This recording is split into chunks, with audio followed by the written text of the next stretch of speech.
copyrighted program created by Rio Grande.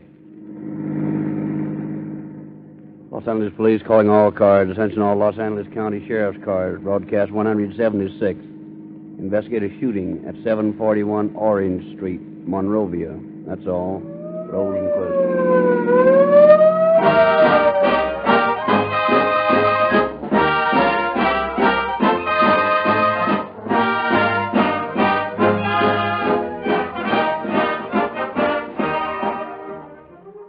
Recently, we interviewed motorists who listened to Calling All Cars to learn why they were first attracted to Rio Grande cracked gasoline. Some typical answers. I am a salesman. I drive 25,000 miles a year.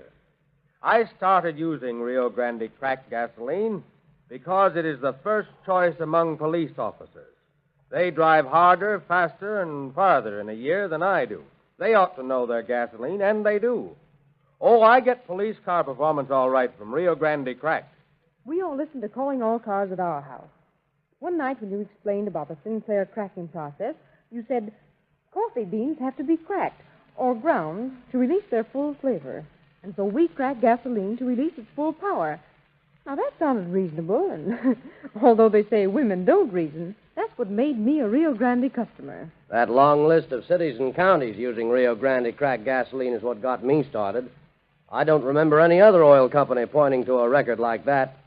I've never had a reason to change from Rio Grande cracked. I find it better than any other gasoline I've ever used. The Rio Grande list of city and county users is indeed a convincing one. Los Angeles, Oakland, Berkeley, Marysville, Fresno, Santa Barbara, Pasadena, Monterey Park, Linwood, San Diego, Las Vegas, Phoenix, Santa Barbara County, San Diego County, Orange County, Maricopa County, Coconina County, and many, many other cities and counties. The list is twice as long as it was last year. And now we add the name of Glendora, delightful city of the Citrus Belt, tucked in between the foothills and the San Gabriel Valley. Rio Grande is proud to serve Glendora with police car performance. Join these intelligent buyers of gasoline, those to whom gasoline means most. From now on, in your own car, get police car performance.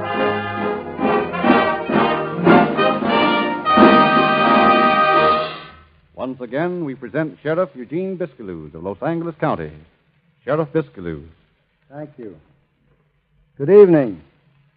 Over a period of the last 3.5 years, we have had many stories broadcast over Calling All Cars. And in most of these, we have attempted to show in a small way how the sheriff's office functions when it goes about bringing a criminal to justice. Tonight, however, our story is a little different. We're going to probe a little deeper than we usually do, attempt to show how crimes are born. This evening's story can't hope to illustrate the hundreds of different reasons for crime, but it does show clearly one phase of it.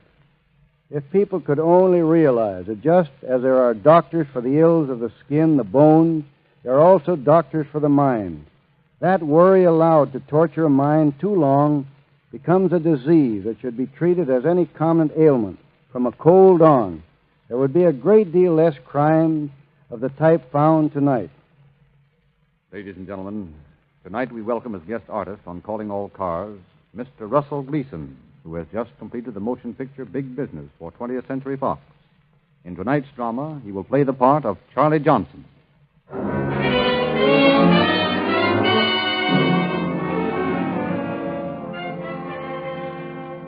Monrovia. 2 minutes past 9 on the morning of April 15th, 1934. The scene. A man and a woman standing, facing each other, staring into one another's eyes, saying nothing, only breathing heavily.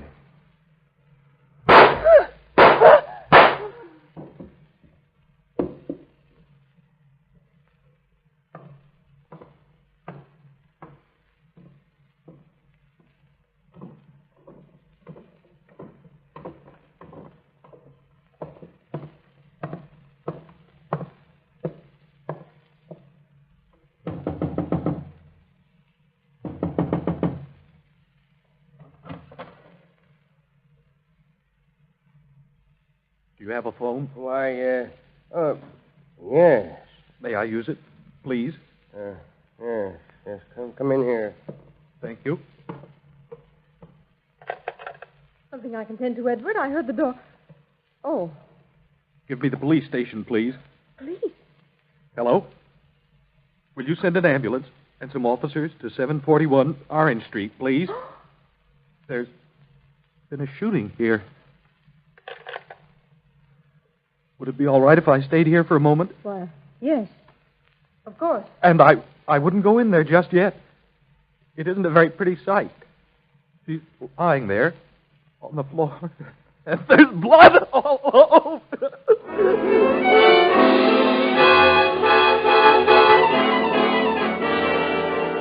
And a short time later, confronted by Officer Phillips of the Monrovia Police Department, a dazed young man leads the way back up a flight of stairs, points at the figure of a young woman lying in a pool of blood on the floor. There she is. Who did it? Who did it? Oh, I thought you'd you. I did. You did. Why? What difference does that make? I did it. Isn't that enough? Who reported this? I did. You shot her and then you phoned for the police? Yes. And you haven't got any reason why you did it? I had reason enough, I guess, only it takes too long to tell. Well, come on. What are we waiting for? Let's go.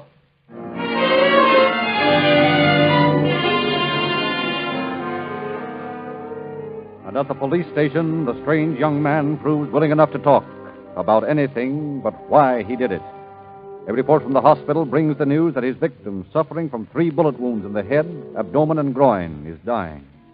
That there is no chance of her living more than a few hours. With this report, Officer Phillips decides to make an emergency report to the sheriff's office in Los Angeles. And accordingly, Deputy Sheriff Penpraise hurries to Monrovia, checks with officials. You know, the thing that gets me in this is this fellow's attitude. He seems to be all gone inside. Beaten by something. Yeah, have you any physical evidence, the gun or anything else? Yeah, I found the gun lying near the girl, and I've got all the empty cartridge cases and 1 leaden slug. And the other 2 are still in the girl. Now, come in. Here's that fellow who knew the victim, Lieutenant. We picked him up at his home. Oh, good. Come on in. In here. Thanks. You're Steve Wilson, is that right? Yes, sir. This is Deputy Penpraise from Los Angeles.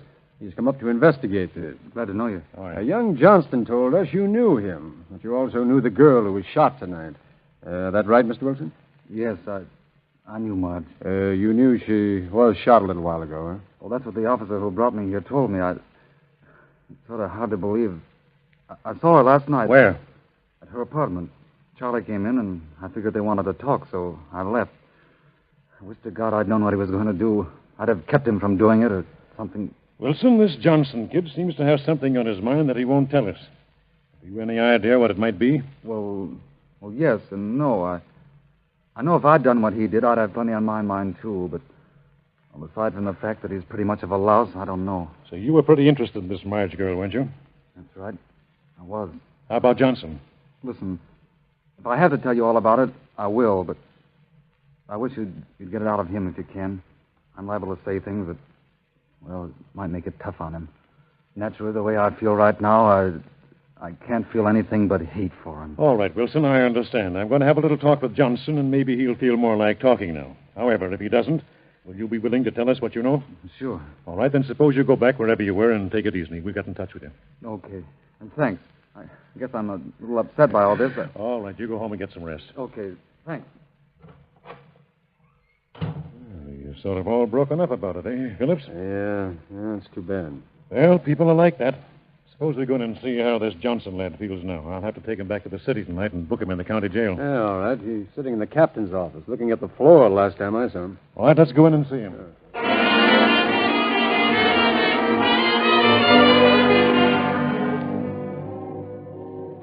Well, Johnston, this is the deputy sheriff from Los Angeles. He wants to talk to you. Sure. Everybody wants to talk to me. Everybody wants to ask a million questions. For what reason? You have my statement that I shot her. Isn't that enough? No, not quite, Johnson. We'd like to know why you did it. Now, what made you deliberately shoot a girl that you claim to have been crazy about? Are you insane? Insane? Sure.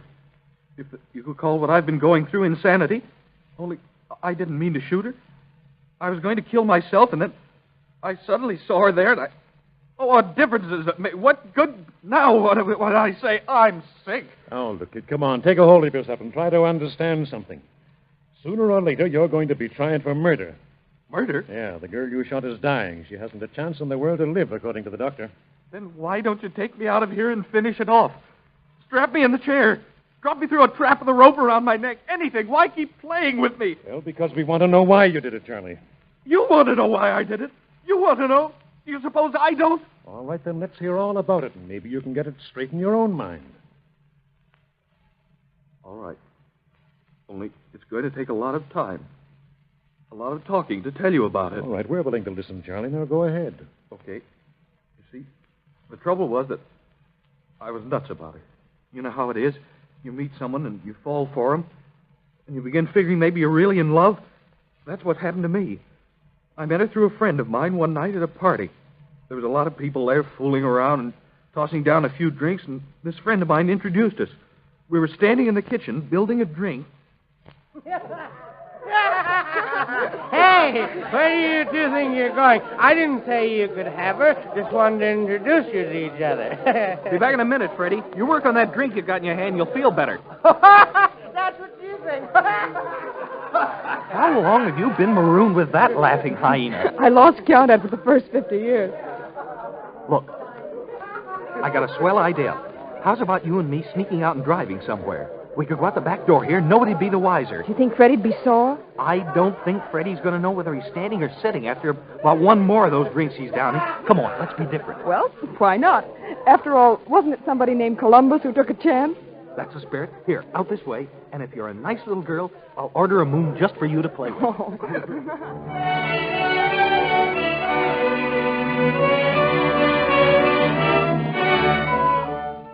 And as Penn prays and Phillips listen, Deputy Lynch, stenographer, makes a silent record of Charles Johnston's budding romance with Marge. For several weeks, the infatuation grows, and then shortly before Christmas, Charles picks her up one night, drives to a secluded spot where he parks his car, turns off the lights. Well, why this? I thought we were going to a party somewhere. Listen, Marge, you and I have been running around together for weeks now, and so far we've had a swell time, kidding and all that. But I can't kid anymore. I'm nuts about you. Charlie. Now, wait a minute. I know you think a lot of screwy ideas about marriage and love and all that, but you're all wrong. I'm crazy about you, Marge. I want you to marry me. But, well, how are we going to get married when you haven't even got a job? I'll get one. It's a cinch for me if you'll say you'll marry me. How about it? Well, Look, I got a ring here. I want you to have it. Well, Charlie, you don't give me any time to think. You like me, don't you? Yes, I like you. And I'm nuts about you. Come on, tell me. Well... Yes. Please. Well, all right, Charlie. I'll wear your ring. And I'll have a job inside of 24 hours. You wait. I'll show you that I can get places. With you, I can hit the top.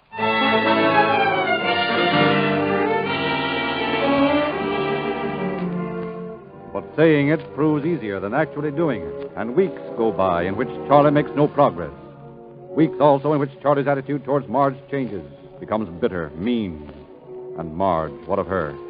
Honestly, Steve, I don't know what to do about Charlie. He's so jealous he won't let me do anything. Why don't you sink him, Marge? Tell him to lay off. Oh, I don't know, Steve. Maybe it's because I feel a little sorry for him. He's so sort of young about everything. Still, he's not young. Oh, I don't know what to do. Is he coming over tonight? Oh, yes, he wouldn't miss. Oh, why don't you tell him how you feel? You can't just go on fighting all the time. I know that's what I ought to do, only Only you feel sorry for him and you can't bear to hurt him.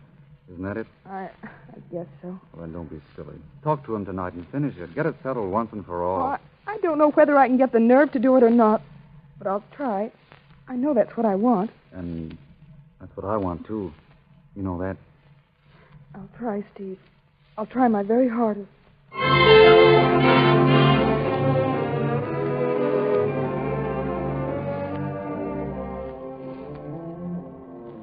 Just a minute.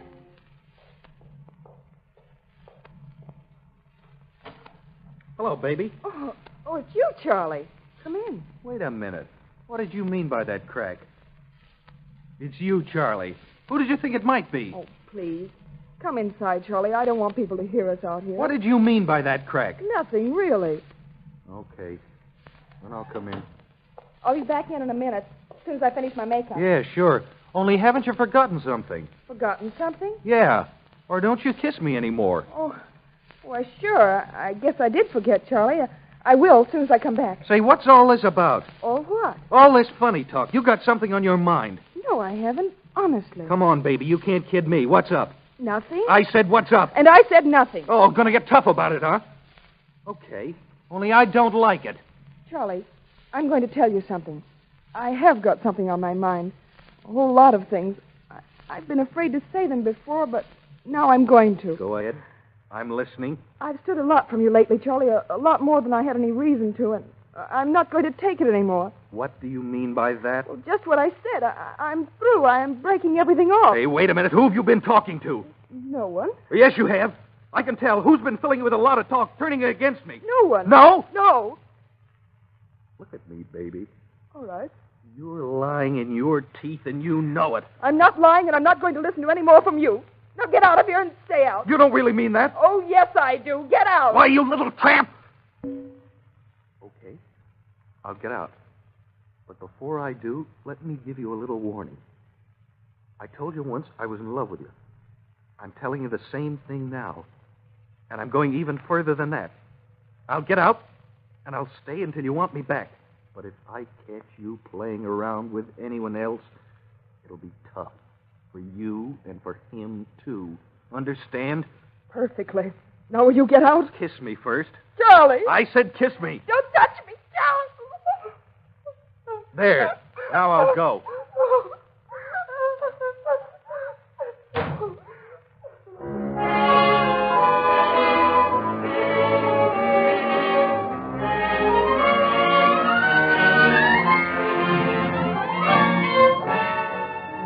Hurt, furious, and frightened by Charlie's actions, Marge spends the night in restless, tormented thought. Conflicting emotions sweep across her mind in a panorama of events. One thing she is sure of, the need to get rid of him. But early the next morning, Charlie returns. At first, he's apologetic. Then, as Marge relaxes from her fear that he will cause a scene, he begins playing on her sympathies, crawling, begging for forgiveness. And at last, when he leaves, her mind is again in a turmoil. Pity for him, fighting with common sense that warns her to be careful. And later that day, with Steve. Listen, you're getting in deeper and deeper with this thing. Don't you realize that all this crawling was a trick? Oh, but Steve, he says he's really in love with me, and I can't bear to see the hurt look that comes in his eyes. It's like a dog that's been kicked by someone it loves. All right, only I'm warning you, Marge. He's rotten clear through. I can tell. And as long as you stay messed up with him, it's going to be the same thing right along. You're miserable all the time. I know it, Steve. And I appreciate your trying to help me, but somehow I've just got to work it out my way. I can't just dismiss him. You know how I feel about you. Yes? You know what it means to me, you're worrying about this? Oh, of course I do, Steve. And I will settle it when I see him tonight. Okay. And, Steve, I want you to know that I don't love Charlie. I haven't for months. Thanks. That helps no end. Now, how's about our talking about something pleasant for a change, such as the weather, spring in the air?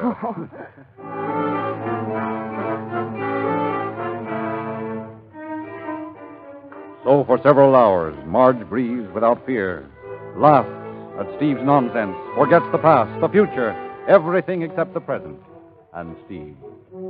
For the first time in weeks, she seems to live again, is able to smile without trying, and then, that night, in marked contrast, with Charlie in a small night spot. You want a drink, Marge? No, thanks, Charlie. I don't think so. Why not? Why, I don't know. I just don't, that's all. Mind if I have one? Of course not. Oh, that's nice of you. Waiter! What'll it be? 2 scotch and sodas? No, just one, waiter. Huh? I'm soloing tonight. My friend is on her dignity. Okay, 1 scotch and soda then. That's right, for the lone drinker. Yes, sir. 1 scotch and soda. I don't think that was necessary. What? You know perfectly well. Oh, forget it. I'm going home, Charlie. Would you mind taking Yes, me? I'd mind. You aren't going anywhere. Well, then I'll go home in a cab. You won't go home in a cab or anything else. Charlie, please. You're hurting my I'll arm. hurt a lot more if you don't sit down. Let go of my arm. I'll let go when you sit down and stop making a fool out of me. Let go of me. I'm going home. They're laughing at you, baby. You better be good. Charlie, please. You're being a fool. What's the matter, kid? Big bad man making faces at you? Hey, wait a minute. What's the matter over here? Could you make this man let go? He's hurting my arm. You come in with him, didn't you? Yes. Let him fight it out, waiter. Yeah, sure. This is too good to stop. All right, wait a minute. Now, look, mister, you and your girlfriend better go somewhere else. See, this is a respectable place here. We don't like this sort of thing, see? Say, are you trying to throw us out? I'm asking you to leave. Well, I'm not leaving until I get good and ready to. What do you think of that? Please, Charlie. As for you, I don't care whether you go home or not. Oh, well. Hey, Steve, show this gentleman the door, will you? All right, buddy. How would you like it? Walking or flying? Listen, if you think you can throw me out of here... Come on, Steve. Come on. Hey, let go of me. I'll bust every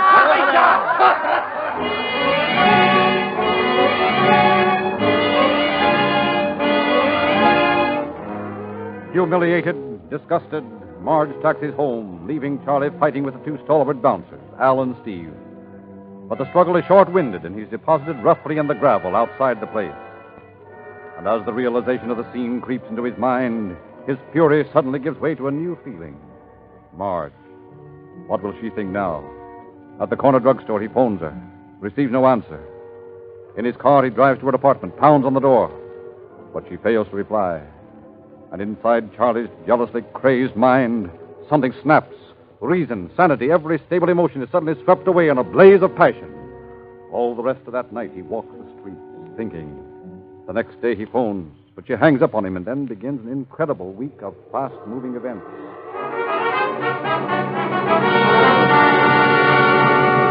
Monday. Marge receives a letter. My dearest Marge, for your sake, read this. I've got to know you've forgiven me. I've put you before everything. Friends, family, self. I've tried to prove to you that I'm a man, and I know I'm a coward, a fool, a little boy. Believe me, Marge, I love you more than life. Tuesday, at Marge's house. Marge, please, open the door and let me talk to you. Go away, Charlie. Stop writing those letters. But listen, Marge, I've got to talk to you. I'll kill myself if I can't see you. You haven't the nerve. All right, but you'll feel differently when you read about it. I can't stand it any longer. I can't. Wednesday, an envelope containing 3 playing cards. Written on the ace of hearts. Here is my heart. It is yours.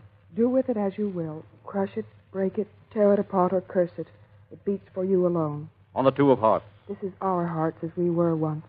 2 minds with but a single thought. 2 hearts that beat as one. And on the tray of hearts. This signifies the things that might have been. A little piggy of our own.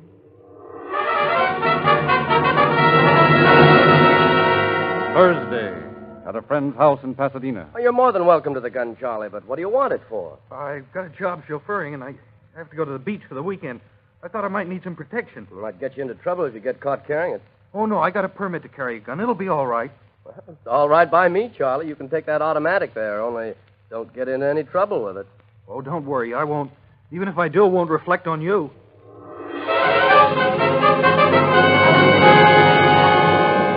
Friday. Charlie walks the streets for hours, his muddled brain trying to grasp at some straw of reason. Love, hate, self-pity all writhe in his mind, distorting every sane thought. Late that evening, another phone call. And this time he hears Marge's voice. Hello? Marge, listen, please don't hang up. You've got to hear me out. Charlie, I told you we were through. Can't you get that into your head? But I've got to see you, just for a few minutes. I've got to say goodbye. I don't want to see you, Charlie. I tried to tell you nicely, but you won't listen, so this is the only way left. Marge, listen to me. If someone you didn't know asked you to do a favor for them, a favor that meant everything in life, you'd do it, wouldn't you? Why, I suppose so. Well, I'm asking you that favor.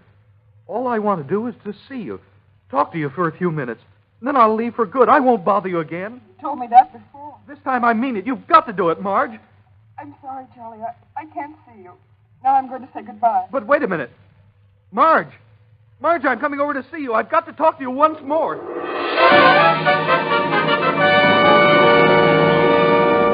Saturday, April 15th, 1934, 7:30 a.m. Who is it? Who is it? Oh, wait a minute.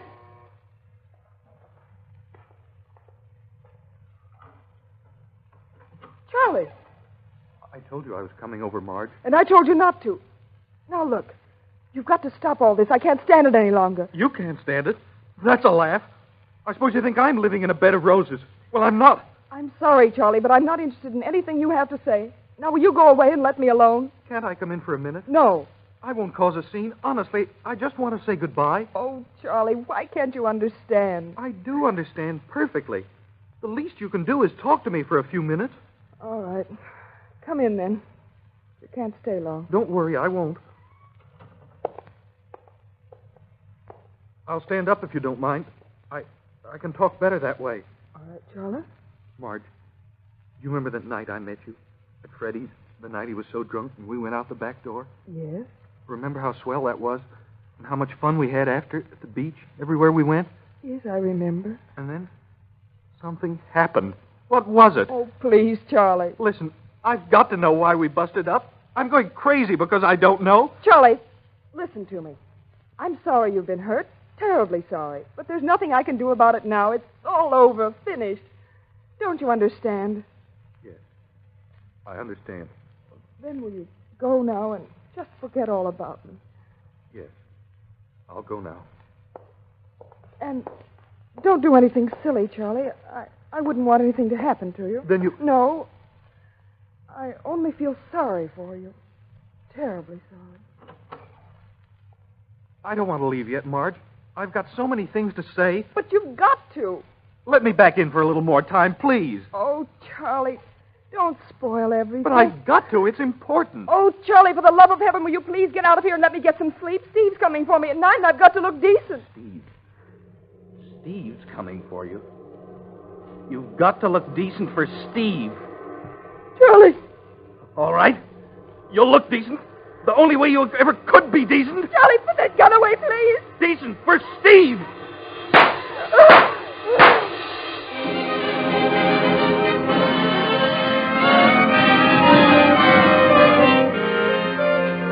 On June 18, 1934, Charles Johnson was sentenced by Judge Elliott Craig to the term prescribed by law for the charges of murder in the first degree. The sentence carried with it, however, recommendations for leniency due to the nature of the crime and the willingness of the accused to admit his guilt. Thus, for his hasty act and because he did not think first, Charles Johnson is now in San Quentin Penitentiary, a victim of his own unbridled passions.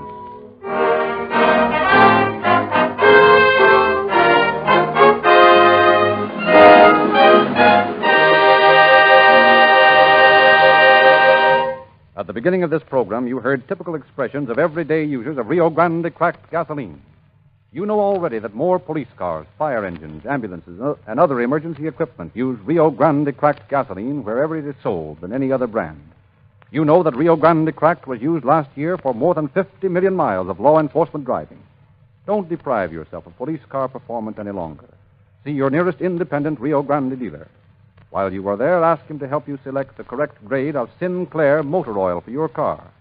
8 out of 10 drivers use the wrong grade of oil. He can tell you whether you should use SAE 10, 20, 30, and so forth. You'll save money and get better performance when you know. Ask him also for a free copy of Calling All Cars News.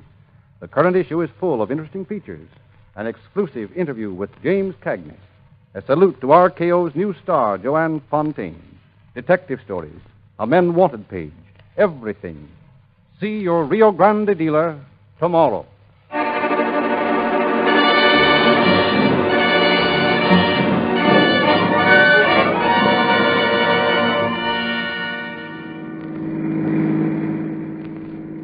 Los Angeles Police calling all cars. Attention all sheriff's cars. A cancellation broadcast 176 regarding the shooting. Suspect in this case is now in custody. That's all. Rosenquist.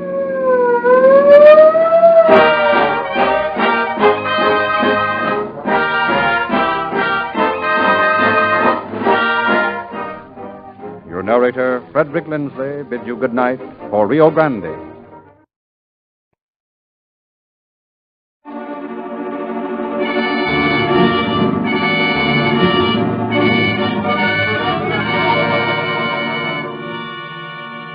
Calling All Cars, a copyrighted program created by Rio Grande.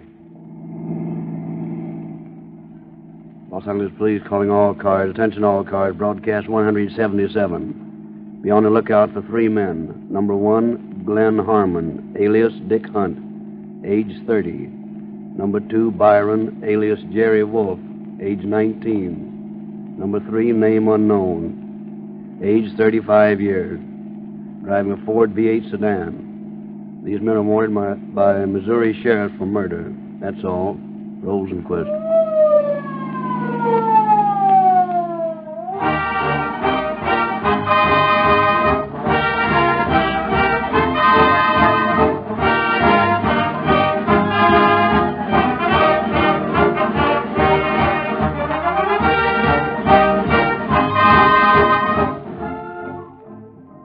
50 million miles a year, more than 2,000 times around the Earth. This is the annual mileage of police cars, fire engines, ambulances, and other emergency equipment powered with Rio Grande cracked gasoline. Why this tremendous preference? Why do police officers use Rio Grande cracked when so many other brands are also available? The reason is the Sinclair cracking process. In the West, only Rio Grande can use the Sinclair cracking Pardon me, process. Mr. Lindsley, but for the life of me, I can't understand.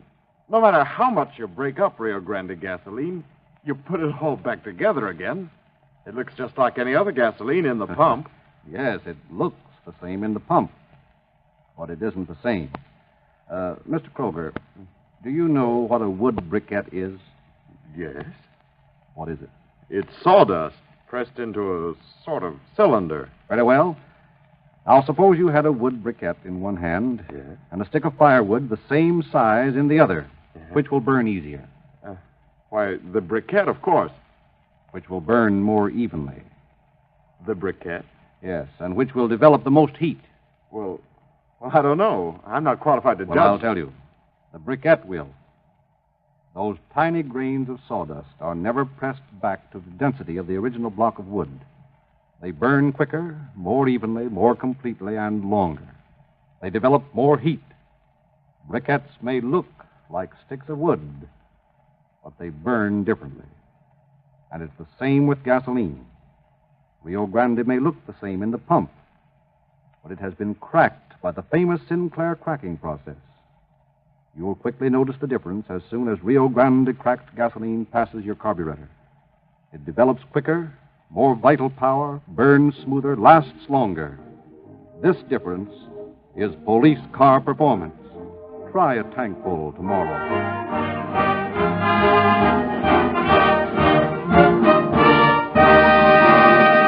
And now, once again, we present Chief James E. Davis of the Los Angeles Police Department. Chief Davis. Good evening, friends. The police of any large city are apt at any time to be requested to aid in apprehending criminals wanted in another state for some crime. Often, in such cases, a man wanted in Los Angeles will be arrested in New York or Chicago and held for us. Or a criminal wanted by the New York police will be arrested here in Los Angeles. It is this cooperation between the peace authorities of all cities and states that makes it almost impossible to commit a crime and remain long at large. Tonight's story illustrates how effective this communication system was in solving a murder that happened in Missouri.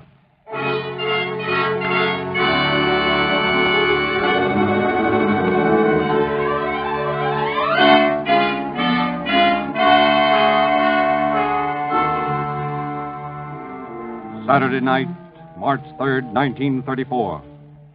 From a vantage point behind the counter of his small tourist camp headquarters, proprietor R.E. Dugan has been watching with growing annoyance a party of 4 men drinking at one of the tables. Earlier in the evening, the men had walked in and rented one of his bungalows for the night. And now their drinking was getting on Dugan's nerves. Loud, boisterous, the customers put him in mind of others who had stopped at his place in the past. Pretty Boy Floyd and Barrows, hard-drinking, fast-shooting criminals, wanted by police in every city of the United States. Suspicious, Dugan waits until the men go to their bungalow, then follows them. From outside the window, their voices carry to his ears a conviction of his thoughts. You want another shot of this stuff before I kill it? Yeah, pass it over here. Listen, you wise guys. That stuff will put you 6 feet under if you guzzle much more of it. I didn't notice you running away from it inside there. Yeah, that's a very funny crack, Jerry. Only I don't happen to like cracks in my direction. Oh, come on, Grant. Take it easy. I didn't mean nothing by it. Just kidding a little. We got plenty to do tonight. Yeah, that's right, Jerry. You don't want to be cockeyed. All right, let's button it. Yeah, sorry. You figure on pulling it tonight? That's right. Over at the golf club like we planned? Sure. What are we waiting for? You're waiting for me to say when we're going. Sure. Sure, that's right, Les. Glenn's the baby who says yes or no. You sure you know the layout, Glenn? I oughta. I pulled one job there before.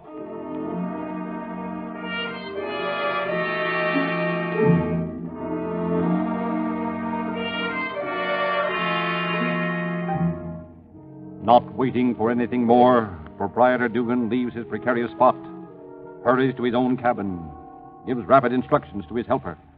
You take this note, see, and get it over to Hatcher, the deputy sheriff. You know him, don't you? Yeah. All right. Tell him that I don't know what these guys are trying to pull, but to get over here as fast as he can, and I'll wait here. Oh, okay, Mr. Dugan. I'll get him. Yes, and don't lose any time doing it.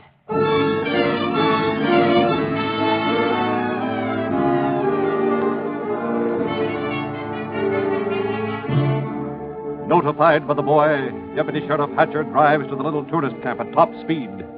But as he arrives, 2 cars are pulling away, 3 men in each. A quick glance into the first one, and Hatcher realizes that Dugan's fears are well founded. That Holman driving that car. Steve, did you see anyone? Who else was in it? I couldn't tell, Sheriff. Too dark. All right, you hop back to the phone and tell Sheriff Rogers about this while I talk to Dugan. Right. I've got an idea something's about to pop.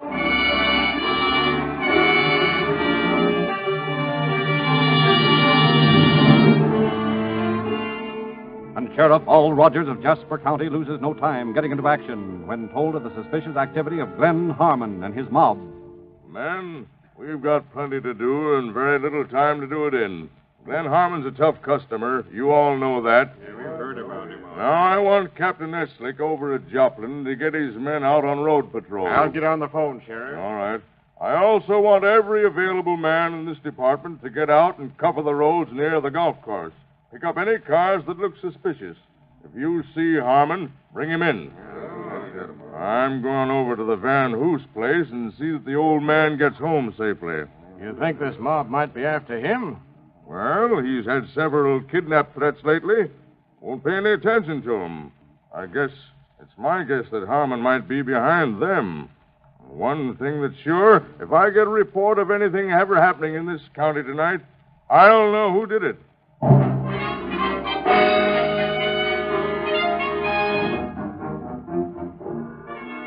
Thus, fast-moving, fast-thinking Sheriff Al Rogers puts the wheels of the law into instant action. All through the night, sheriff's cars plow along deserted roads. Captain Eslick's road patrolmen watch every out-of-town highway, on the alert for the 2 cars described by Deputy Hatcher. And Rogers himself drives to the Van Hoos estate, sees the aged capitalist park his car in the driveway, enter the house. Apparently, Harmon and his mob are not after Van Hoos, as the sheriff notices nothing to confirm his suspicions. And after watching the house for some time, Sheriff Rogers leaves, convinced that Van Hoos is safe.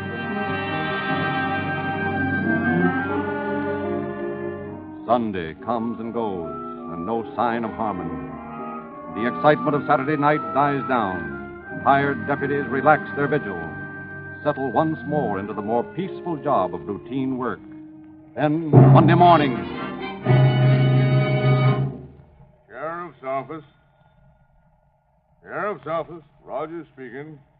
Sheriff, you better come out to the Van Hoos place. Something's happened here. What? Mr. Van Hoos has been murdered. Who is this speaking? His partner. I'm at the house now. All right. Stay right there. I'll be out as fast as I can.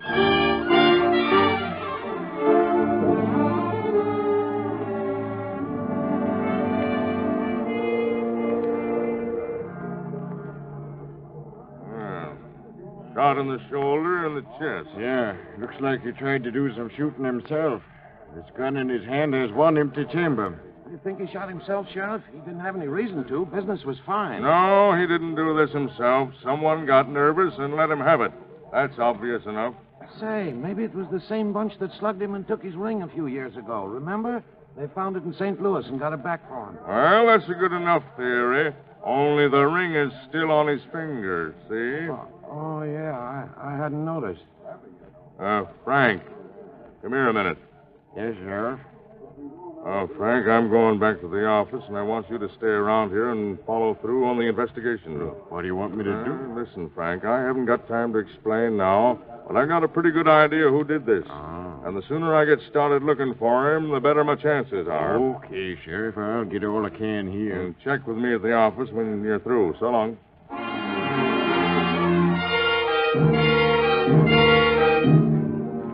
Immediately after his hasty departure from the murder scene, Sheriff Rogers notifies the police of all surrounding cities and counties to be on the lookout for Glenn Harmon and his companions.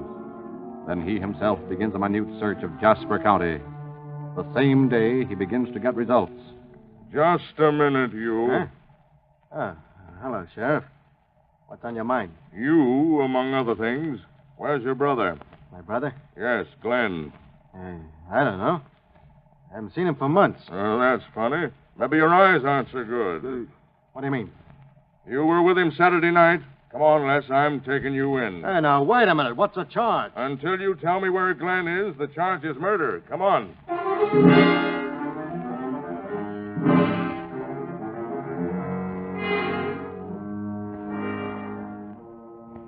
And with a murder charge hanging over him, Les Harmon decides to talk. Claims that he's innocent, but that Glenn might be at his brother-in-law's house. And there the sheriff finds not Glenn Harmon, but Charlie Napper, known ex-convict. Surprised by Rogers before he can draw a gun, Napper is taken in and questioned. Now, listen, Sheriff, I know how it is.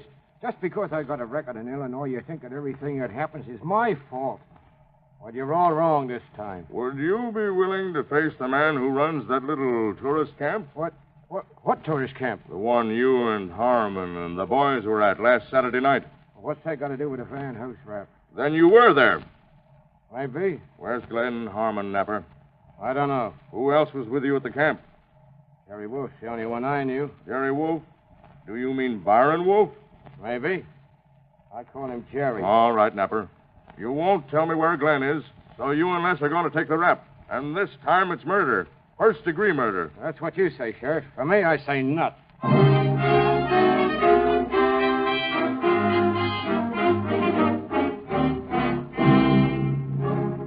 And although Sheriff Rogers realizes that his case against Napper won't stand up, he holds him as a material witness, then proceeds to hunt Glenn Harmon. An unfortunate fact turns up when a check on Jerry Wolf's past brings to light the fact that he lives in Colorado. At once, Rogers travels there, makes inquiries that bring sudden results. Now, listen, Sheriff. I got a hot tip, but it's worth something to me. you know how it is. Sure, I know. You want money, right? Yeah. It's worth it to know where Glenn Harmon is. Ain't it, Sheriff? How did you know I was looking for Harmon? Now, Sheriff, ain't that kind of a silly question? All right, come on, spill it, and I'll see that you get what you want. No, you please, Sheriff. Well, how much? $50. Legal robbery, eh? All right, here's your money. Now, how about it? Well, you can find Harmon in Los Angeles. He's getting mail at 2841 West 8th Street, and that's all I know.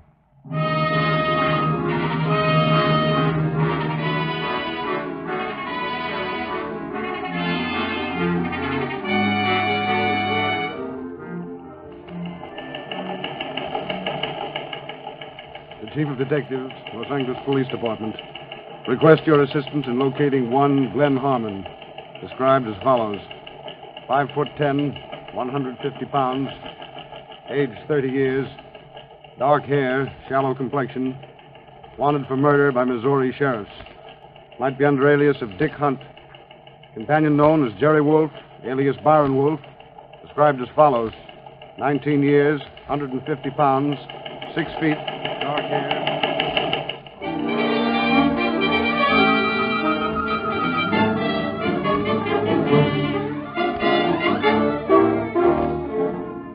And a little later, in Chief of Detectives Joe Taylor's office. Boys, I've just talked to Sheriff Rogers in Colorado. He tells me this Harmon lad is tough. Shoots first and talks after. Now, you've all got the description of both Harmon and Wolf. Get out and make every dive in town and bring them into me if you can. Oh, one thing more, boys. Don't take any unnecessary chances. You know what I mean by that.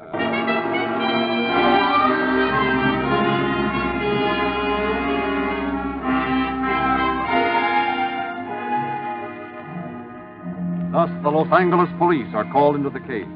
Lose no time cooperating with Sheriff Rogers. But despite a thorough search of the city, detectives find no trace of either suspect. And the weeks go by.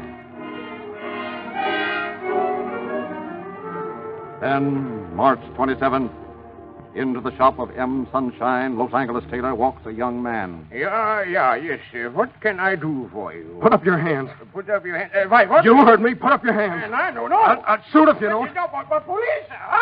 Hey, the police! Help! Screaming at the top of his lungs, Sunshine wards off the crashing shots with a hardwood chair. Manages to escape being hit. And the young man, panic-stricken, abandons his hold-up ideas and rushes to the street to run directly into the arms of a policeman. All right, now, take it easy. Let me go. I said take it easy. You have got him. You have got him. So you want me to put my hands up, yeah?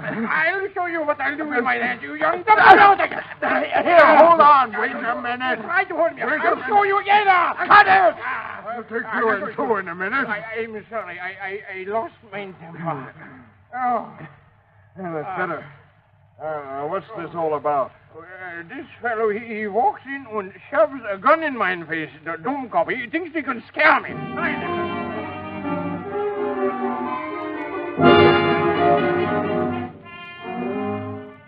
And in Chief Taylor's office a few minutes later, the youth answers questions nervously. How old are you? 20. You're about 6 feet, that right? About? And your name's Jerry Wolf. Huh? Alias Byron Wolf, wanted in Missouri, that's right? Why, Come on, Jerry, come on. The game's up. Yeah. Yeah, I guess it is. How'd you know who I was?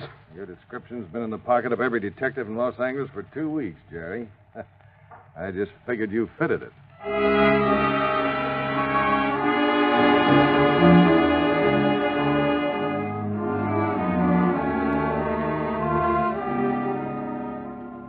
Thus, the first step by Los Angeles police in clearing up Sheriff Rogers' problem. But constant grilling of young Wolf by Chief Taylor and detectives fails to disclose the whereabouts of the leader, vicious Glenn Harmon. Now, listen, Jerry. I want to know where your pal Glenn Harmon is. And I can't tell you. Why not? Because I don't know, that's why. Look, kid, this isn't going to get you anywhere. That sheriff from back in Missouri is coming out here pretty soon, just to take you back with him. Now, how are you going? With first-degree murder charges against He can't pin anything like that on me. I'm not so sure about that, Wolf. Come on, where's Harmon? I told you he left me a few days ago. I don't know where he is. Where are you living now? Over at... I don't. You don't what? I don't live anywhere. Oh, look, Jerry. You say Harmon ran off and left you. Now, why not tell us all about it? Where do you live? What difference does it make? We just want to know, that's all. Well, it won't do you any good. That's all right, too, Jerry. Come on, let's go over to your place. You mean if I tell you where I live, we'll go over there, huh? Sure. Isn't that right, Chief? That's right, Stromwell. Okay. I'll show you. It's a little rooming house. That's the idea. Now, you and McCrae go over with him, Stromwell. Let him get his clothes and stuff. Sure. All right, kid, let's go. Stromwell. Yeah? Come over here a minute. Keep your eye on that kid, Art. I think he's got ideas about slipping you. Yeah, I got that, too. Don't worry. All right, Jerry, we're off. What's all the whispering about, huh? What's coming off? Now, take it easy, kid. Chief Taylor and I had a little personal joke between us, that's all. Nothing for you to worry about. Nothing at all.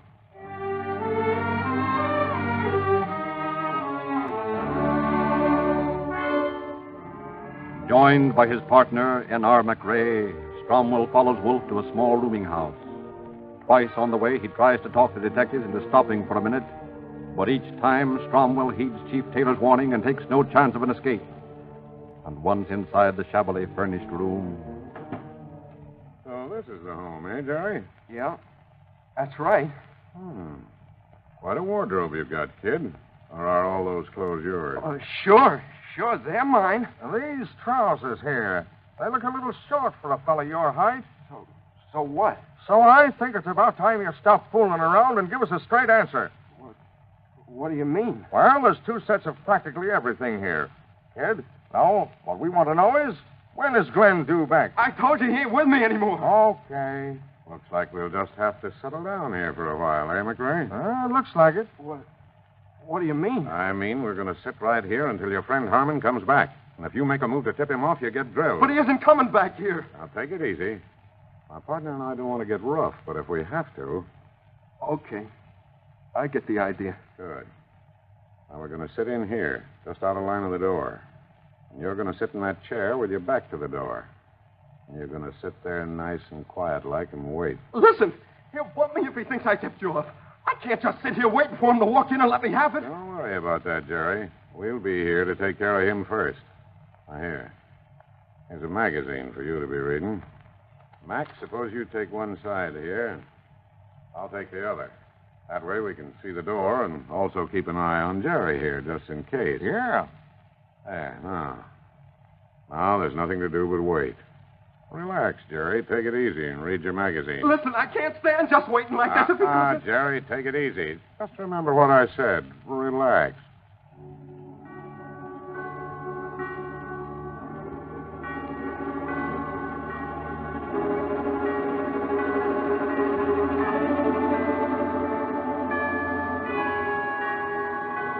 So begins a vigil that is to become an endurance test for the detective's nerves. For endless silent minutes, the watch goes on, stretches into a half hour, an hour. No word is spoken. No sound breaks the monotonous stillness of the little room. 7:15. Quietly, the men shift their cramped bodies into a new position, and still no sound is made. 7:30. I tell you, he won't be back. He's taking a run out. Pipe down. If you want to stay healthy, you speak when you're spoken to. Okay. Okay. Quickly, the first break in the monotony is stilled. Silence again settles on the room. A thick, heavy silence. 8 o'clock comes and goes. And in the minds of the two officers, a vaguely uneasy thought begins to throb. Maybe Harmon has left. Maybe Wolf's story is true. 8:30. 9. 9:30. Then, suddenly... A phone. I'll get it. No, wait a minute. Might be Harmon. Let Wolf answer. Now, listen, Jerry. You talk, and you talk like nothing was wrong, see? I'm going to keep this gun right in your ribs while you're doing it. So use your own judgment. Yeah. Okay. Answer it. Hello? Yeah? Yeah, sure. Everything's all right. What's that? Nervous? No, everything's okay, Glenn. Yeah. Well, I was out quite a while this afternoon. Now? Oh, just sitting here reading, waiting for you. A couple of what? Blondes? Oh, sure. Yeah, you know me. Yeah, I'll be over. Where'd you say it was? Yeah. Okay. I'll be seeing you. Where is he? Over at a beer joint with a couple of dames. I'm supposed to join him there. That's perfect. Come on, Mac. We're all going over there. Sort of give Harmon a surprise party.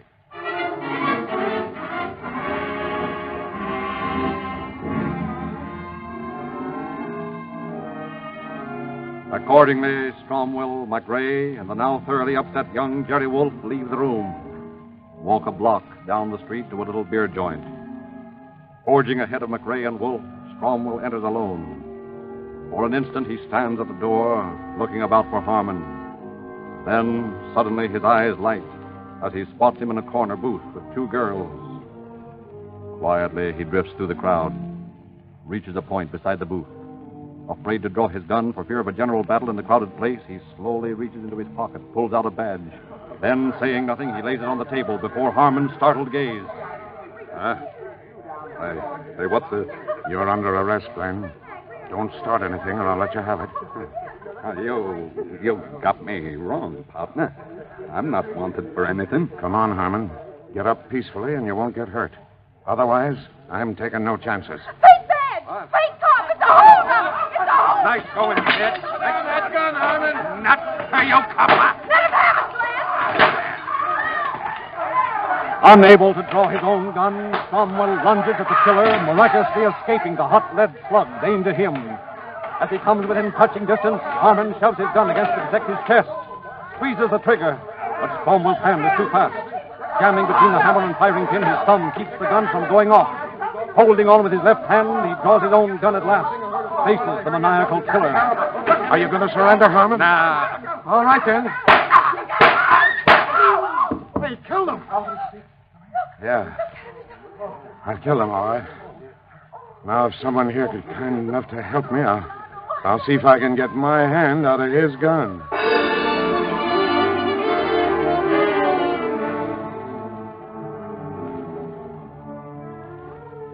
It is a mystery still how Lieutenant Strommel evaded Harmon's bullets aimed directly at him. But suffice it to say that he did. And as a result, the vicious killer was sent back to Missouri, along with young Wolf.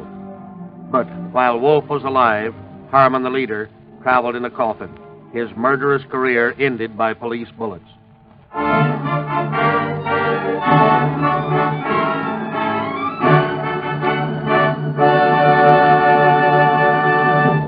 Thank you, Chief Davis.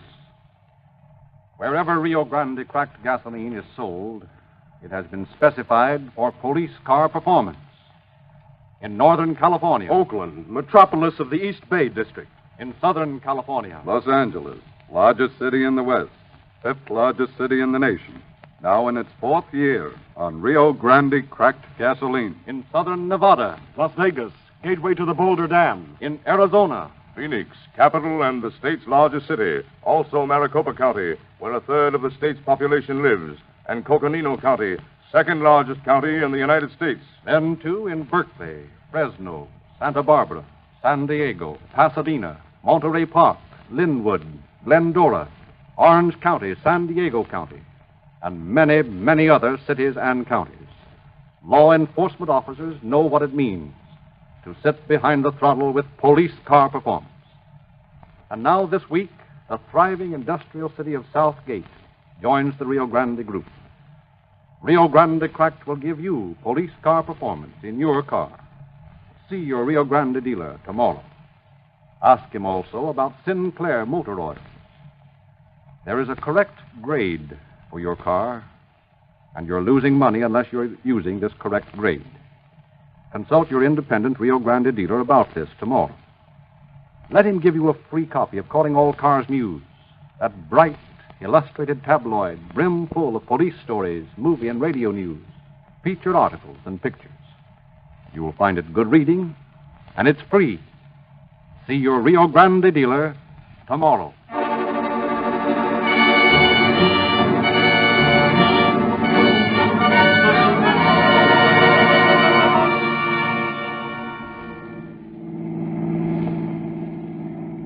Los Angeles Police calling all cars, attention all cars, a cancellation broadcast 177 regarding men wanted by Missouri officials. These men are now in custody. That's all. Rosenquist.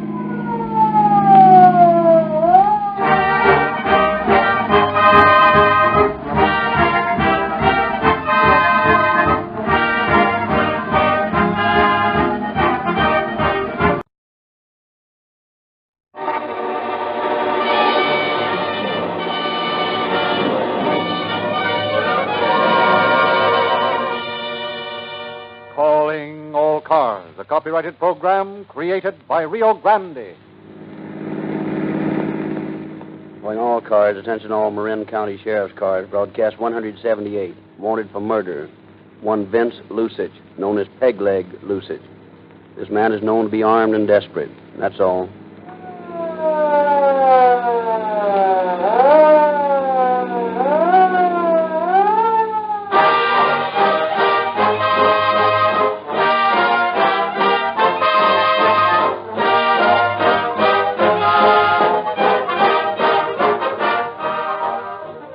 Rio Grande receives thousands of letters commending the public service of Calling All Cars. Only a few programs approach it in popularity. Public officials, law enforcement agencies, ministers, educators, and the public at large report an increasing respect and admiration for police officers and Rio Grande's true portrayal of their work. If you have respect for police officers and law enforcement agencies, you must have respect for their judgment.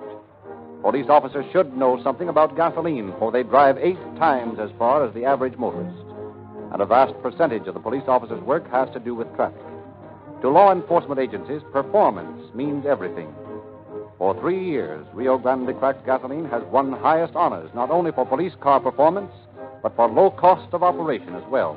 And this in competition with all other gasolines. More than 50 million miles of law enforcement driving last year with Rio Grande cracked gasoline. The fact that you listen to these Calling All Cars broadcasts shows that you like action. You enjoy people who do things now. You dislike the ordinary, admire only the superlative. See your independent Rio Grande dealer tomorrow. Let those who lead humdrum lives worry along with old-fashioned, sluggish gasolines. But for you, police car performance with Rio Grande cracked gasoline.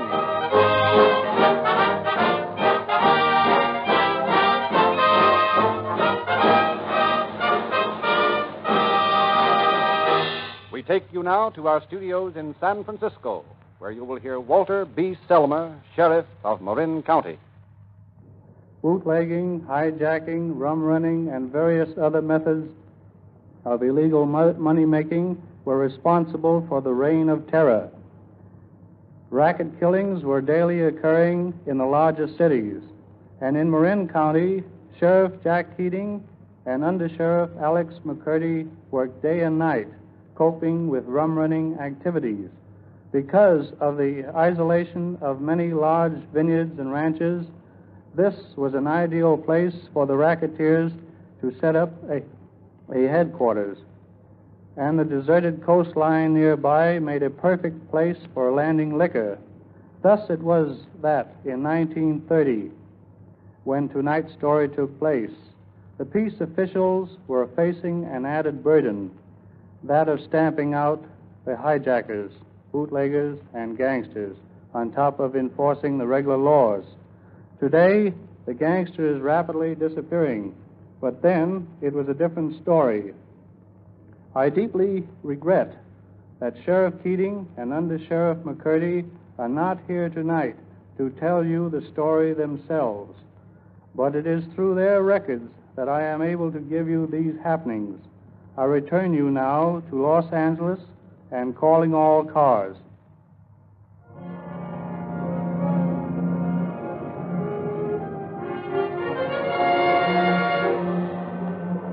The evening of May 23rd, 1930, Tomales Bay, a niche in the coastline north of San Francisco.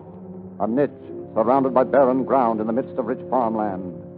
Fog rolls in from a dirty ocean over towering cliffs, over empty brown hills. Seabirds, hushed by the murky atmosphere, wing slowly in to find their roosting places on the already crowded cliffs. Oily waves lap monotonously at a debris-covered beach. Tomales Bay. In 1917, Arnold Barron, a silent, stolid rancher, took his bride to his lonely ranch house in the rolling Sonoma Hills. And for 13 sulky, discontented years, Grace Barron has endured the bleat of sheep, the never-changing days and nights, the isolation, while her husband, silent, unimaginative, thinking solely of his ranch, goes about his work. It is an evening in March 1930. The Barrons are finishing their silent meal. Was the meal all right, Arnold? Yeah, it was all right. I'm getting a little sick of mutton all the time. Aren't you? No, it's all right. Sure, it's all right. I'm just getting sick of it. We eat it every meal. We need some sugar, Arnold. When are we going into town? I'm going to lay down now. What about the sugar, Arnold? This is the last of it. Arnold, why don't you talk? Why don't you talk? What are you? Are you a man or a piece of machinery? You come in every night the same way. You come in and eat and then lie down. It's always the same. You never talk. You lie there and stare at the ceiling. This is all I'll ever get out of life. Living in this lonely house, cooking. No one will talk to me. I'm a woman. I want more than this. Why don't you talk? I can't stand it any longer. It isn't right. It isn't right.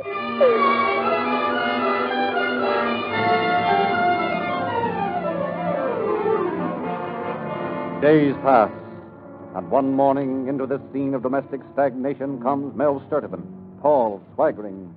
Mel Sturtevant, who has climbed the shaky ladder of crime, has arrived at the questionable station of Big Shot in the rum rings of California.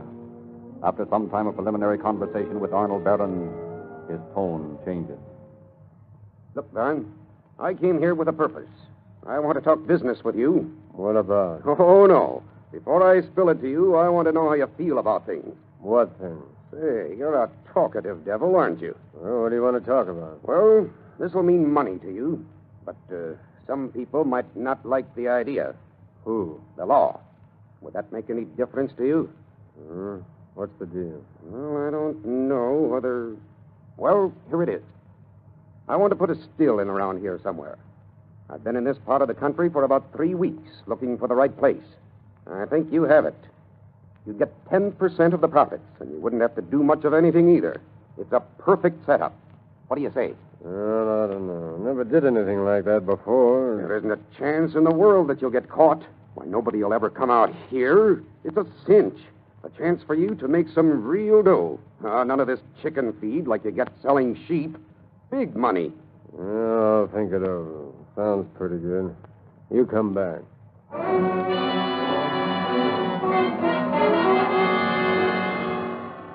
And returning, Sturtevant finds Arnold Barron ready to comply with his plan. The still is built, put into operation. The two men, partners in the venture. But to Grace Barron, her dreams of romance frustrated until now, Mel Sturtevant is more than a business partner. Blinded by the difference between her husband and this vain, boastful man, she sees in him the end of her drab years in the lonely house. Accordingly, plans are made. Sturtevant rents a small cottage in Molita, a little town beyond the Marin County line. Returns to the ranch to find his partner's wife waiting, all her worldly goods packed, ready to leave Arnold Barron to the solitude of the Sonoma Hills. This is the last bundle, Mel. Let's hurry. Oh, we got plenty of time. I'm not afraid of that husband of yours. Oh, we don't want any trouble if we can help it, do we? No, I guess not. Well, let's go. Hurry up, Mel. Here comes Arnold. Let's get out of here. Where? Hey, where you two going? Come back there. He's running around the house. Hurry, Mel. He's got a gun. Oh, fix you. Come back here. Come back here.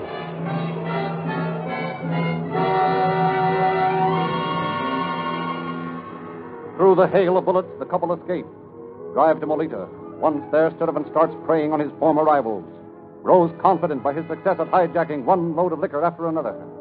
Days, weeks, raid after raid, death, and suddenly, without warning, the inevitable blow fell.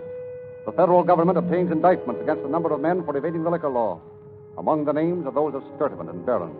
Frightened by the thought of going to trial with the man whose wife he had stolen, realizing that his freedom is endangered, Sturtevant goes to United States Attorney George J. Hatfield, lays his cards on the table, offers to testify for the government against his former partners. May 23rd, 1930. The case is called to court. Mel Sturtevant on the witness stand. You know this man? Yes, he's Arnold Barron. How do you happen to know him? Well, he's got a still in the Sonoma Hills. Does he operate it alone? I don't think so. I think he has two partners. Do you know them? I'm not sure, but I think that Al Dacre and Fred Corsick help him. You know the rest of the three? I'm not sure. Will you name as many as you can? Well, Barron has the biggest still. Dacre and Corsick help him. And then there's Garrell and Standing and Kittredge and Jeremy.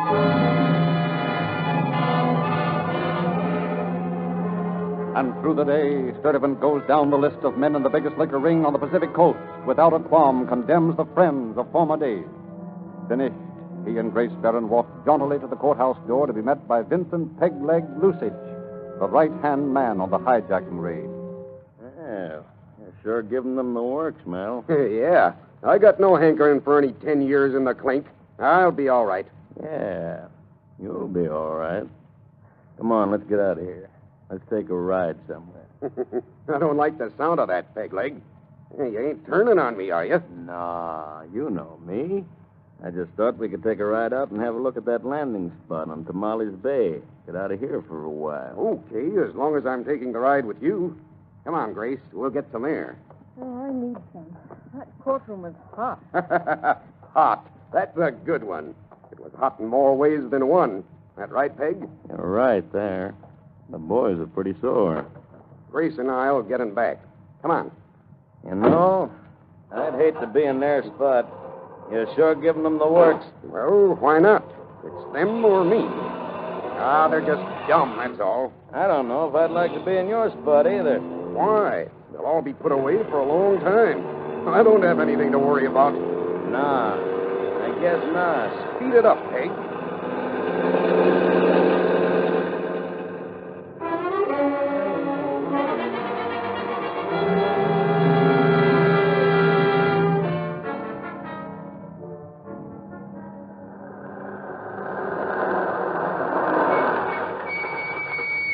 Well, here we are, Mel.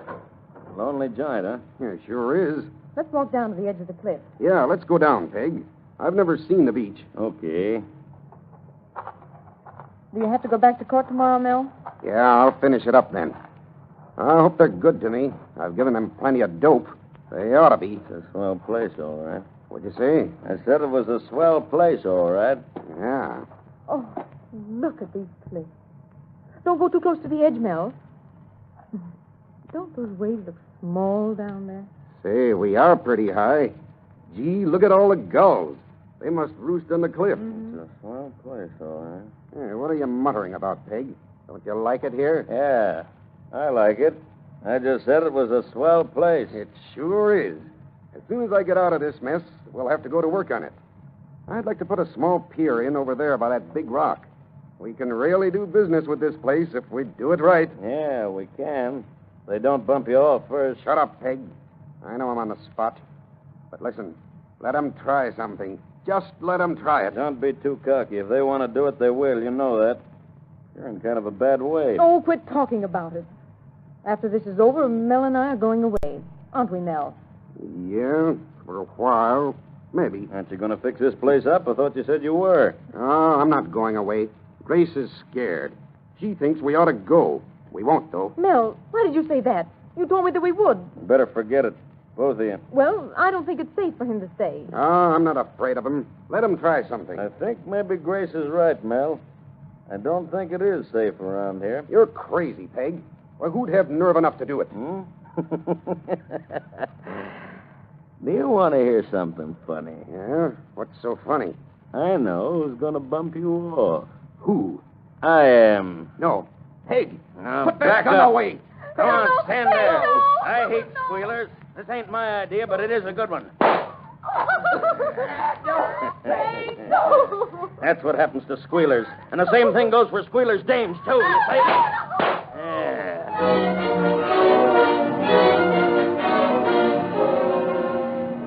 But the urge to live in Grace Barron is strong. After lying as dead for hours, she stirs, lifts her head, groans, starts crawling blindly into the fog, calling for help in a voice just strong enough to reach the ears of Thomas Williams as he walks down the road along the cliffs. He rushes her to the Hillside Hospital in Petaluma. Hours pass. Hours when little hope is held for the wounded woman. But late that night, she regains consciousness long enough to name Vincent Lusich as the murderer. Tell fragments of the story. Under Sheriff McCurdy, in charge of investigation, and District Attorney Henry Greer start to work on the case at once. Issue a blanket order to be on the lookout for the Buick sedan in which Lusich had left the scene of the crime. The wheels of justice start turning.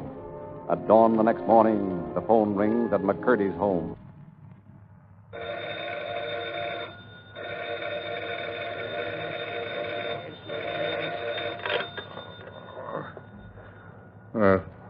Oh. Hello, Sheriff McCurdy. Yeah. This is Constable McGowan from Sausalito. Huh? Oh, hello, Constable. A little early for a call, isn't it? I guess it is, but I thought I'd better call you. Lusich is in this neck of the woods. What's that? Lusich? Have you got him? Oh, no, but we found the Buick he was in. He left it about 2 blocks from the San Francisco ferry dock. Oh, that's great, Constable. Are you sure it's a car? It's the one, all right. Full of liquor. We found the Baron Dame's purse in the back seat. Lusich must be in San Francisco. That's right. He must be there. Now, don't let anybody touch that car. I'll be down as soon as I can get there.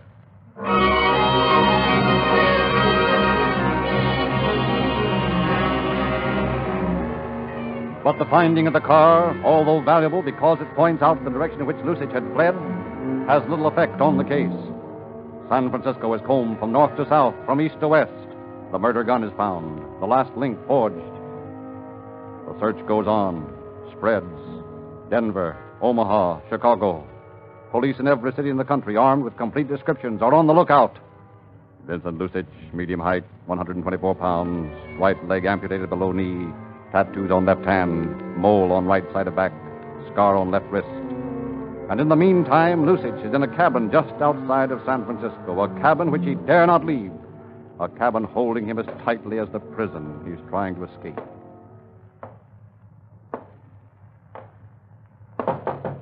Who's that? Who's that? Sal, got some grub for you. Just a minute.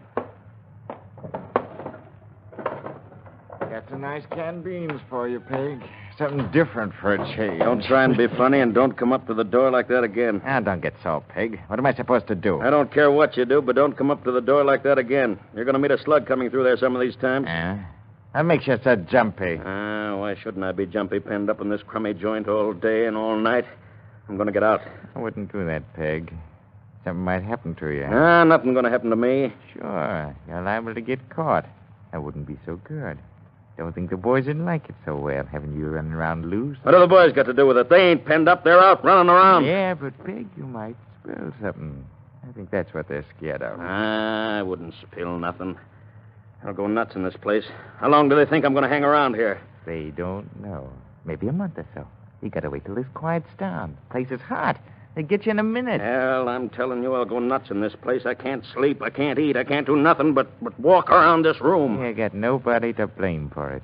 If you'd finished off that Baron dame, you wouldn't have to hide like some dirty rat. That wasn't my fault. You read yourself how they couldn't understand why she was alive. Yeah.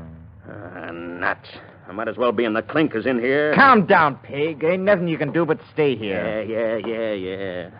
You know, I got half a hunch to try and beat the rap. I've been thinking plenty, and I think I could do it, Don't too. try anything crazy, Pig. I'd like to see how long the rest of you guys would stay in this joint. Why does it have to be me? Come on, Pig, calm down. You want to know? Because I'm the one. I'm the only one that had nerve enough to tackle Mel. The rest of you yellow pups were scared. Well, why should I take this for you? None of you ever did anything for me. Wait a minute, Pig. It'll all work out. Don't get so riled up. Gotta be getting along. Be back in a couple of days. All right. Go on. I don't care if you never come back.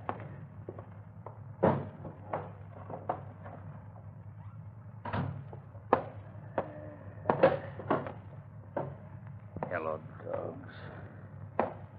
Gotta get out of here. I gotta get out of here. I gotta get out of here!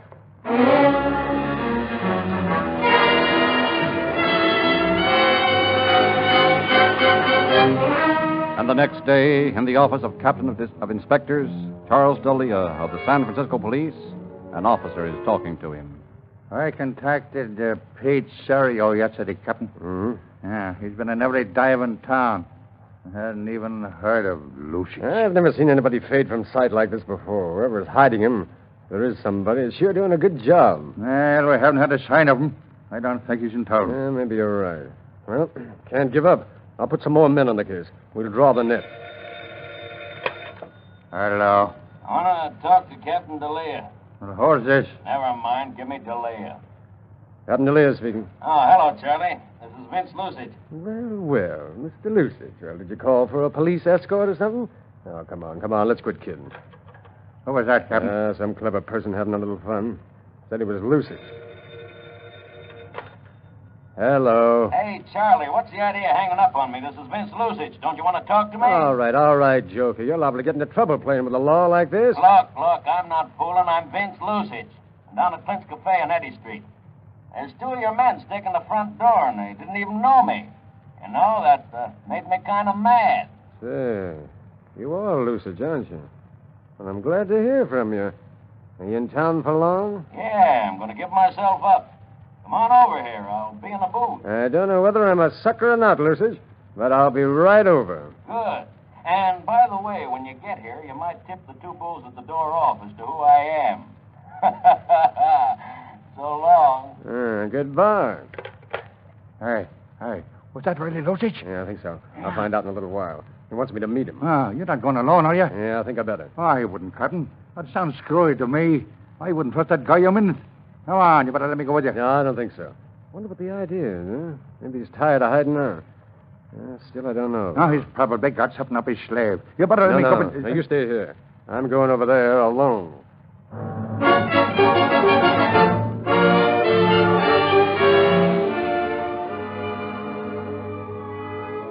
And a few minutes later, Captain Dalia is at the restaurant, walks up to the booth where Vincent Lusich is finishing a sandwich. Well, hello there, Lucid. For some reason or another, I didn't expect you to be here. Sure, I'm here, Charlie. Sit down, order something. No, thanks. I'm not hungry. Huh? What's on your mind? Well, Charlie, I was hiding out, and all of a sudden I says to myself, Vincent, what are you hiding for? You've got nothing to be afraid of. Well, here I am. Oh, I'm glad to see you and all that. What's it all about? I'll tell you, this is a bum rap, Charlie. It was my life or theirs. I just happened to beat him to the draw, see? Who are you talking about? You know who I mean. Mel Sturdivant and that Barron woman. Oh. Yeah. I heard about her story. But you can believe me, Charlie. They were taking me for a ride, see? Is that right? Yeah, that's right. I don't know why, but Mel, well, he always had it in for me. Well, that's funny. Now, I thought you and he were good friends. No, we never were. Never were good friends. Of course not. And you see, that day we went up to Molly's Bay. Well, I kicked about some of the things he was saying. Mm-hmm. What was he saying, Lucy? Well, he was making some of his wisecracks. Well, when he was doing that, I got a little sore and I kicked about him. Mm-hmm. All of a sudden, he pulls out his rod and he hits me over the head with it. Yeah, I still got a bump. You want me to show it to you? No, never mind. Then what happened? Well, after that, he slugged me. And, I reached for my gun and I beat him to the draw and I let him have it before he could plug me. Yeah, that's the way it happened. Now, just a minute, Lucid. What about Mrs. Barron? What'd you shoot her for? Oh, her. Well, you could have floored me when she all of a sudden ripped open her bag and pulled out a gun and started waving it at me. I figured she was going to bump me off, so, what was there for me to do? I just let her have it. It was self-defense all the way through. Sure, self-defense. Listen to me, Charlie. I'm turning myself in because I know I can beat this rap. All right, Lucid. We'll see. But right now, let's go down to the county jail. Huh? The county jail? Sure. Come on, Charlie. Let's go.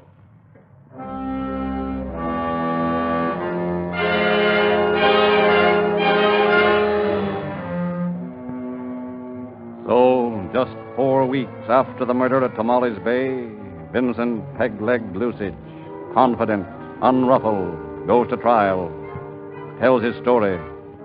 But his lies, unable to match the evidence that is heaped against them, become useless in the face of truth. And cowed by fear, the man who killed Mel Sturdivant in cold blood received sentence June 29, 1930. It is the sentence of this court that you be confined in the state penitentiary for the rest of your natural life.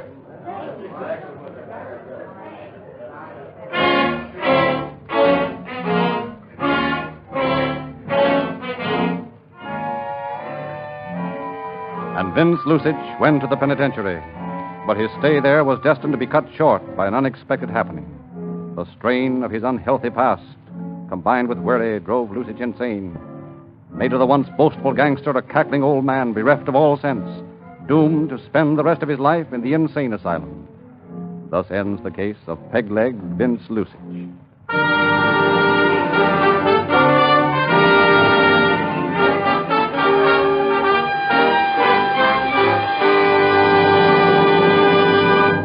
Police and other law enforcement officers drove 50 million miles last year on Rio Grande cracked gasoline to fight crime, to save property, to protect lives. Rio Grande is pardonably proud of the public service work their products are doing. It is a contribution to the welfare of the community and the strongest endorsement and recommendation of any gasoline. Listen to this list of communities specifying Rio Grande cracked gasoline just since the first of the year: Pasadena, Marysville, Monterey Park, Linwood, Glendora, Southgate, Phoenix, Orange County, Coconina County, Arizona, Las Vegas, Nevada. We have told you before about Los Angeles, Oakland, Berkeley, Fresno, Santa Barbara, San Diego, Santa Barbara County, San Diego County, Maricopa County, and many, many other cities and counties. The mileage this year promises to be much greater than 50 million miles. In many of these cities where Rio Grande cracked gasoline is the official brand, Sinclair motor oils add to the smoothness of police car performance. Every motorist who specified Sinclair motor oil for his car is getting the finest quality motor oils money can buy. Every dealer who sells Sinclair motor oils knows by the scientific Sinclair Law lubrication the exact grade of Sinclair oil you should use in your motor in its present state of wear. He will save you money and add to the life of your car. See him tomorrow and ask for a free copy of Calling All Cars News, that newsy publication of radio and screen gossip, police stories, and other interesting features. 500,000 readers every month. If you haven't seen it, ask your nearest independent Rio Grande dealer for a copy tomorrow.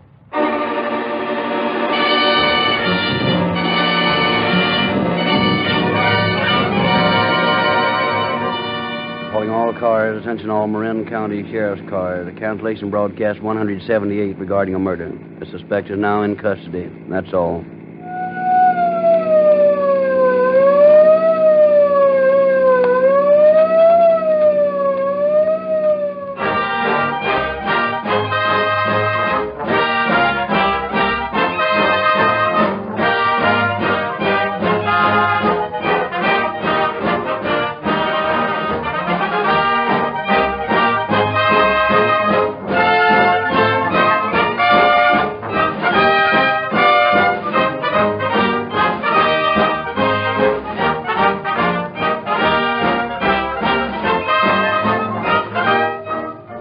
Your narrator, Frederick Lindsley, bidding you good night for Rio Grande.